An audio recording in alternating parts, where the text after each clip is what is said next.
Good morning mga bossing. Good morning ka White Angel 1111. Good morning sa iyo. Sana nasa mabuti kang kalagayan, Capricorn. Ang reading na ito ay para sa Capricorn. Timeless reading ito.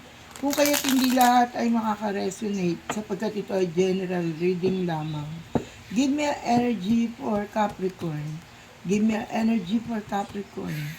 Give me an energy for Capricorn. God bless you, Capricorn.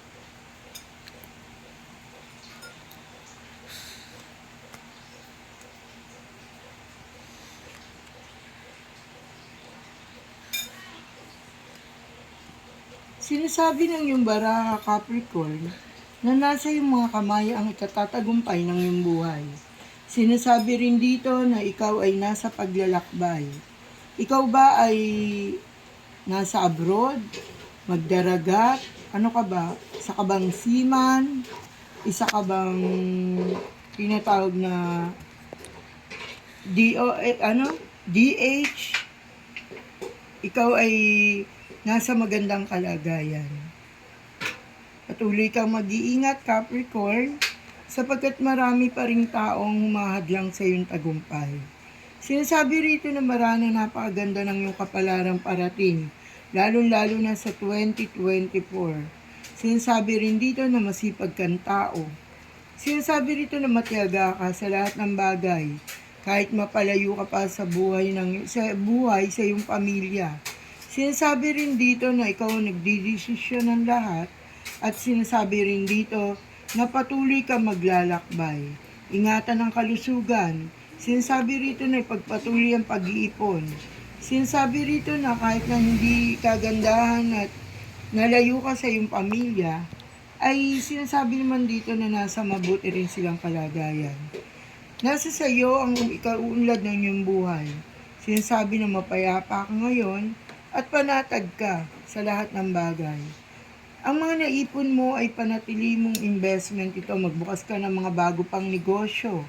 Kung ikaw ay marunong magnegosyo or magbukas ka ng kumpanya na ikaw na ang mamumuno. Sinasabi rin dito na ginagawa mong araw ang gabi dahil masyado kang masipag. Sinasabi rito, Capricorn, na ipagpatuloy mo yan ng tumulong sa kapwa mo.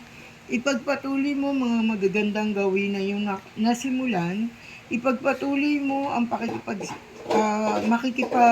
mabutihan sa ibang tao.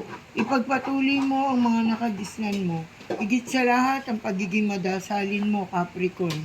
Isa kang tahimik na tao. Sinasabi rito na ayaw mo ng mga taong toxic at ikaw na mismo ang lumalayo sa mga taong ito kapag nagsisimula na silang gumawa ng gulo. Sinasabing napakatahimik mo at sinasabi rito na lahat ng sikreto sa iyong buhay ay ikaw lamang nakakaalam. Sinasabi rin dito na iikot na ang iyong kapalaran, Capricorn. Sinasabi rito na hindi ka na-stop sa problemang yan. Sinasabi na huwag mong tambayan ang anumang mga problema o suliranin na nasa iyong buhay. Sinasabi rito na magkakaroon ka ng kapayapaan. Sinasabi rito na ang iyong pag-ibig ay may kapayapaan at pagmamahalan sa isa't isa. Sinasabi na ang buo mong pamilya makapagbibigay sa iyo ng kaliwanagan at kaligayahan. Sinasabi, Capricorn, na kung ano man ang trabaho ang iyong ginagampanan ngayon, ay manatili ka rito. Huwag ka magre-resign, Capricorn. Dahil nakikita rito na gusto mo nang bumitaw sa iyong hanap buhay. Sinasabi rin dito na merong tao na nagpapabigat sa iyo. Ano ba ito? Pinipressure ka ba sa lahat ng bagay? Capricorn, huwag mo siyang intindihin, huwag mo silang intindihin, sapagkat ang sarili mo lamang ang dapat mong, at huwag mong hayaan na pinupulaan kanila dahil narito ang ating kapalaran na napakaganda para sa iyo. Capricorn, magtatagumpay ka sa iyong buhay.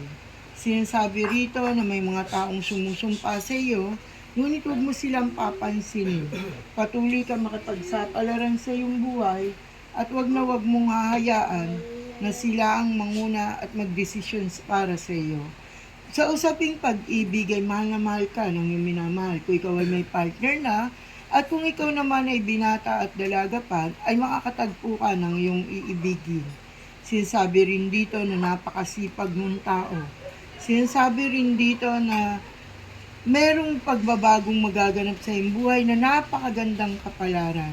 Sinasabing ang kapalarang ito ang nagpapakita sa iyo kaya't lalo mong ninanais na makamit ang iyong kapalaran. Sinasabi rin dito na merong judgment. Sinasabi na ustisya. Kung ikaw ay may usaping kaso sa korte, saan ba ito? Kaso sa barangay, at anumang kaso ay mapagtatagumpayan mo ito.